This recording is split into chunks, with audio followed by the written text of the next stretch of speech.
Hello, this is Virtualis the Chess Noob, learning and having fun with chess. I recently got the following pattern in an endgame in a reasonably long game where this pattern helped me get a rather satisfying back rank mate. Let's go take a look. Let's start with this position first. So in this game, I've reached this position on move 41. And the thing to note is that white had this particular complex. So they had castled kingside and at some point had pushed their g-pawn, probably against the push of my pawns moving into their position. Now, one of the things to note here is that the light squares around the king are especially weak. And with the bishop and the pawn in that position, the bishops and the pawn completely control the light squares. And the effect of this is that the king is relatively trapped on the back rank. And now when a king is trapped on the back rank, it is liable to back rank mate. And would you know it, I've got a rook here potentially ready to infiltrate to the back rank. Now, my opponent with the white pieces didn't see this. They opted to try to attack my bishop. That was a mistake because check, forced to block with their own rook, but now mate. So how did we end up in this position? Let's go back to the beginning of the game. I had the black pieces and my opponent had white, of course, and they played a rather standard Italian game. So e4, e5, knight f3, knight c6, and then bishop c4, beginning of the Italian. And against the Italian, I always play the two knights defense, hoping that they will try to be a bit intemperate and play the knight attack or the beginning of the fried liver. I really don't particularly like playing against the Italian. However, my friend with the white pieces was having none of it. They decided to push that pawn, and this is the two knights defense, the modern bishop's opening. And it's probably my least favorite Italian to play against because white is just completely solid. Against this, I play h6 basically to defend that square against the knight and the bishop. They now short castles. I now bring out my bishop. Every move here is either a book move or excellent. They push the pawn, potentially that's coming next. So here I have the opportunity to maybe bring my bishop back. However, I usually like to push that pawn, so favoring development, giving an extra defender here rather than immediately retreating the bishop. Though both are perfectly okay according to Stockfish. So there we go. The white finally sort of tries to crack in the center. And here I thought about moving my bishop back. I was a bit concerned that, maybe I'll end up in a fairly passive position. So I opted to capture. Stockfish actually prefers the bishop moving back, gives a slight advantage for black in that for that move. And basically what that ends up looking like is captures, captures, captures, captures. Queens can potentially trade at this point, but the best move for white is in fact to develop their knight, and then black will now short castles, and pretty much chess continues, pretty much close to equal on both sides. So let's go back to this position. As I said, I opted not to retreat my bishop, but instead decide to take, captures, captures, now bring the bishop back, and this gives an opportunity for the opponent to play the wrong move. So this is a mistake. I think it's a little bit worse than -1. So black definitely has a bit of an advantage here. And this is one of the things for these positional games. They're pretty difficult to navigate in the middle game. The best move, I think, for white was actually to push the other pawn, because here I've got takes back, and now we trade queens. I now have the knight forward of my own. I saw that coming. That kind of forces the rook back. And so effectively, white loses a little bit of tempo. I capture that pawn with, of course, a attack on the bishop. So takes, and rook moves a third time, pinning my knight to my king. So that's a bit of a problem. So let's push that, that pawn forward to defend. Opponent now plays that bishop move, attacking my bishop. The best move, as you can see, was bishop to f5. And the thematic logic here, of course, is to place pressure on the pinned piece.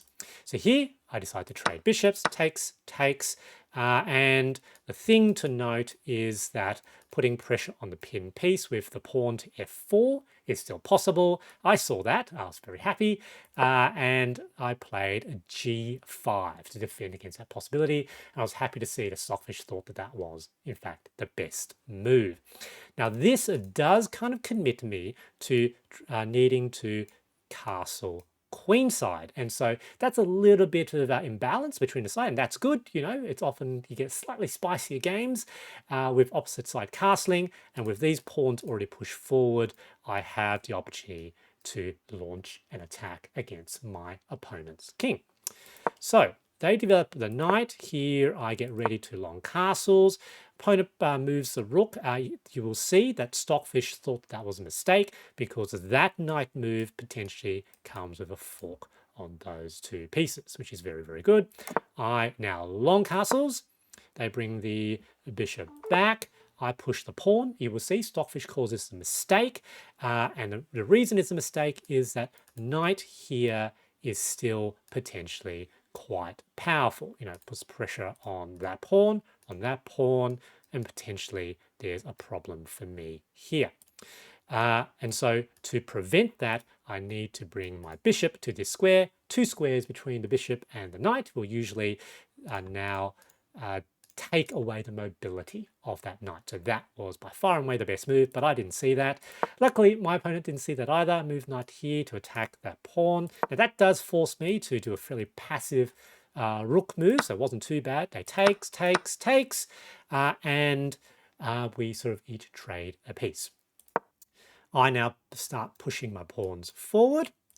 They sort of attack the bishop. I thought a while, and I decided to defend in this way. That was a mistake because white could just capture. I could capture back, but then of course I've now got an isolated pawn. So the best move in this position was actually just to move the bishop here. That's okay. The opponent, tricky position, decide to move their rook to the c file. However, there isn't really an attack here. I decide to push the pawn, defend it to basically nerf that attack. Stockfish thought a direct attack on the opponent's rook was best here. They make another rook move. Probably doesn't achieve a whole lot. And now I had the opportunity to infiltrate my rook to the second rank. And so rook on the second and the seventh is very, very strong and potentially cutting off the opponent's king. They bring their rook to a fairly passive position to defend that pawn. That was a mistake, as you will see. I don't capitalize on that mistake. I'm thinking that I will move my my bishop to here, but you will see that Stockfish reckoned that here immediately forcing an attack down the e-file was best, because in this position white pretty much has to trade rooks, and after trading rooks their rook is stuck in a sort of inopportune sort of position, so that is good for black. I didn't see that, but good to know. So here we go, I played that bishop move, they play a bishop move, and here I now attack the rook. You will see that Stockfish reckoned that for white, they needed to take advantage of this 3-2 pawn majority, and thus thus try to make use of the majority to attack my position. Rook in a battery now. I decide to now sort of double up on this pawn. That was not the best move. Stockfish reckon I should have just straight up taken that pawn while I had the opportunity. This battery at the moment doesn't have much legs to it. Off a trade, I didn't want to attack the bishop. They move the bishop back. I now create my own battery. And here, white wasn't sure what to do. Against these pawns moving forward, they decide to play g3. But with moving g3, they have now seriously weakened the light squares, potentially around their king. I have a light square bishop, so if ever that bishop gets onto this diagonal, it's very, very powerful. Now, I don't actually see this for a few turns. And with this move, Stockfish doesn't technically say it's a bad move because the king, if it goes into this position, it's kind of okay right away, but white has to play extremely accurately. I now make a move. I sort of offer to trade. They give a check. I move the king. And now they decide to push a pawn, looking to attack my position. And you will see Stockfish thought that that was a blunder, -7, -8. And basically here, if I take, they take back. Now they've only got one rook. That now becomes a very powerful potential move because that bishop potentially can control that diagonal as well. So -7, -8. I don't see that. All I see is, them trying to push their pawns into my position. So I blunt that, and you see, it drops all the way back almost to equality. They don't see that risk, play another pawn again, or it's all the way to -7, -8 again, and again, I don't see that potential advantage. And I push another pawn back near equality. I think here the opponent saw there was a problem with the back rank, move the king forward. And here I thought, look, what am I going to do? Maybe attack, maybe force a push. They defend. I didn't want to push back. So we do a shuffle. And I thought here, look, I'm running out of time. So I've only got about 2 minutes, 3 minutes. They've got 7. I'm starting to feel the time pressure. So I thought, look, let's nerf. I think it's okay for me. Captures, captures. And at this capture, I now have under 2 minutes. They still got over 7. I finally see the weakness of white's light squares. And so what I saw was I could maneuver my bishop in such a way to take advantage without necessarily being captured. And so now I make 4 consecutive bishop moves to get my bishop into that diagonal. First move, also attacking the rook. They move the rook. Second move, I was hoping that they wouldn't trade bishops. They don't. Excellent. Third move with check. King now moves back to g1. That's a mistake. They should, have moved to f1, as we will see. And now bishop jammed in this position, now blocking any movement of these pawns. And the bishop controls these squares. And there is the potential mate in one threat. And as we saw before, I saw this pattern, but unfortunately for my opponent, they didn't see the pattern. They've got almost 7 minutes left. They attack my bishop. That was a mistake. Check, block, and mate. Good game, GG. My big takeaway from this game is to understand and know the implications on king safety when confronted by this pattern. I hope you enjoyed this video and thanks for watching.